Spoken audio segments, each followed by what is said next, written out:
Again warning federal agents to stay away from their homes, Edward and Elaine Brown hinted that violence would ensue if anyone tries to arrest them. The couple has remained in self-imposed exile, refusing to turn themselves in after a conviction on federal tax evasion. The Browns say income taxes are voluntary. If there is such a law, why don't they just show it?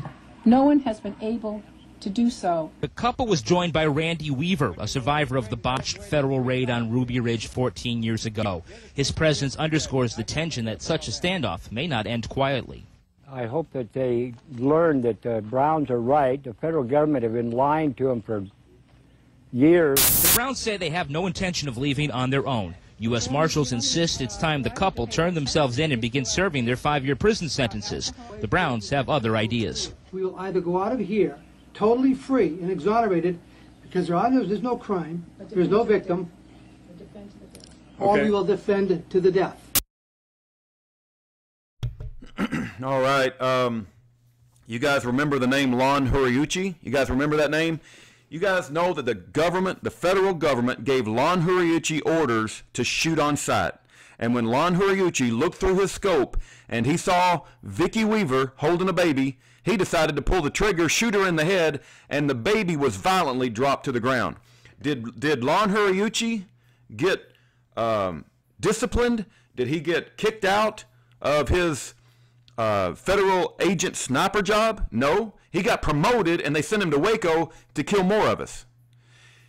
You guys need to know how serious it is that Lon Horiuchi shot Vicki Weaver in the head while she was holding his baby, and not only that, they shot Randy Weaver's boy. I think his name was Sammy Weaver. He was 14 years old. They killed his wife and his son.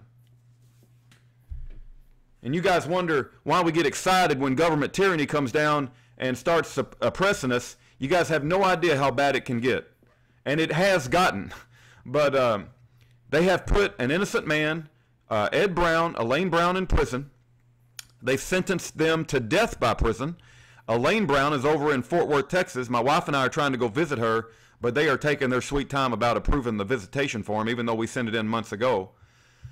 Also, Ed Brown, they moved him recently to Glenville, West Virginia, and they said that his case was getting too popular, so they had to move him. It's called dieseling.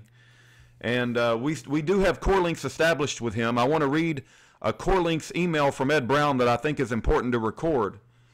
And please consider writing Ed and Elaine Brown a letter. Let them know you have not forgotten about them.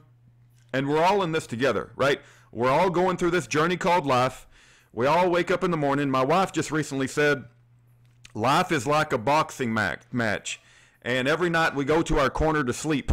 You know, I was like, I don't know if she made that up or what, but that's a great saying. That is absolutely perfect. Life is like a boxing match. Every night we go to our corner to sleep.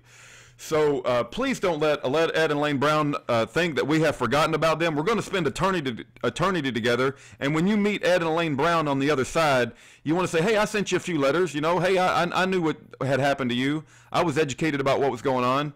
And I cared about you, Ed. And I told some friends about you, and I told some friends about your wife. And there's a movie called Freedom to Fascism that will explain in very great detail about this whole income tax law and how illegal it is. Sherry Jackson Peel is a very good expert on that subject, and there's another tax expert as well, and I can't recall his name. Babe, what's the guy who's a tax expert and he works with Sherry Jackson? What's his name?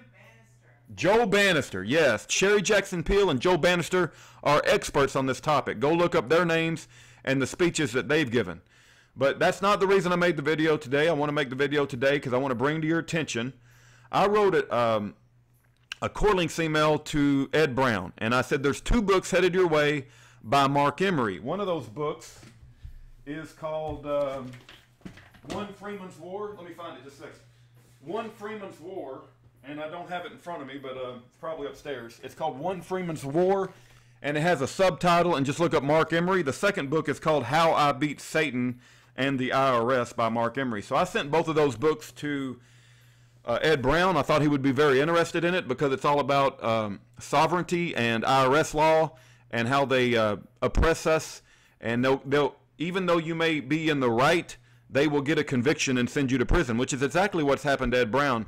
But I said 2 books by Mark Emery are headed your way this week. Have you ever heard of the Montana Freemen? Also, have you heard of the documentary movie Death and Taxes, the Gordon Kahl story? His son Yori Kahl is spending life in prison. Many think he is innocent. Both Mark Emery books and Gordon Kahl deal with the topic of evildoers at the IRS. Then I say, faithful to Jesus unto death, Aaron and I pray for you and Elaine daily. Rudy. All right, he wrote an interesting comment back, and I just wanted to record this for everyone. And I get several emails from Ed all the time, and I praise God for that. Every single communication with every one of these prisoners that are captured by the enemy behind enemy lines is precious, and you never know when it's going to be cut off like it was with Russell. And you never know when they're going to be put in isolation. You never know when, you know, some jerk at the Counterterrorism Unit or JTTF, Joint Terrorism Task Force, or CIA has decided they're going to silence our friends and loved ones in prison. And so we need to pay attention to what they write, and we need to pay, treat it as if it was precious communication.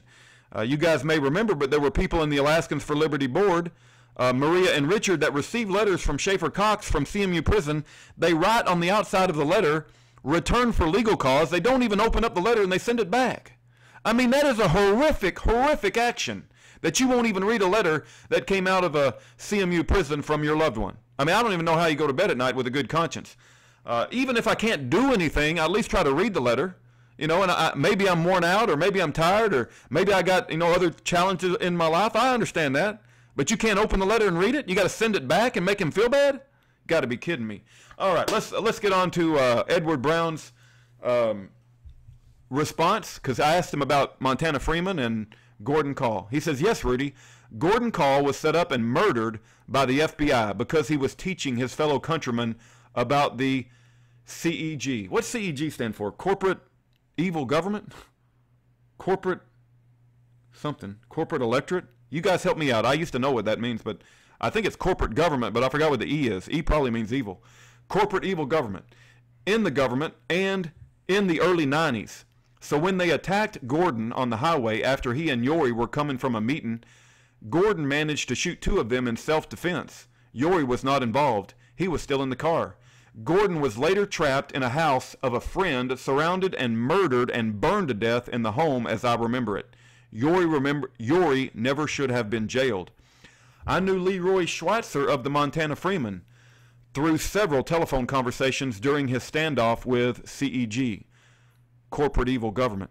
Though I did not agree with the method that the Montana Freemen were using related their strawman accounts through the Federal Reserve, the industrial elite in government were and are doing the same thing every day. They were commercially correct in their actions and all sent to prison to die. Leroy was killed in the ADX, which is I think a Supermax prison, in Florence, Colorado a few years ago. And then he usually signs because of Jesus, but just because he just said Leroy was murdered, he said that wasn't because of Jesus, not because of Jesus. Ed and End, and he always puts Yahweh. Listen, these folks have a story that needs to get out. They need a voice. And our government has gotten so corrupt, and it's gotten so full of diabolical, narcissistic FBI and DOJ leadership that they will do anything to persecute anyone who goes against the establishment. And we need men and women of conscience who will stand up and speak boldly the truth regardless of the consequences. And will you help us do that? Right? You need to determine how you're going to do that. I can't tell you what to do, whether that's helping a prisoner, whether that's writing letters to these prisoners, sending them books, telling your neighbors, buying business cards if you want to donate to their commissary. You have to determine what God has called you to do. Nobody should be able to tell you what to do, because I don't like people telling me what to do. But God has put a fire in my heart to help these prisoners, and I ain't backing down. And I'm going to keep yelling the truth, and I'm going to walk through every door that God opens. And you have my commitment about that. In closing, the last line of peaceful defense between a tyrannical government and the defendant is jury nullification. Educate yourself about jury nullification at fija.org. Thank you for your time.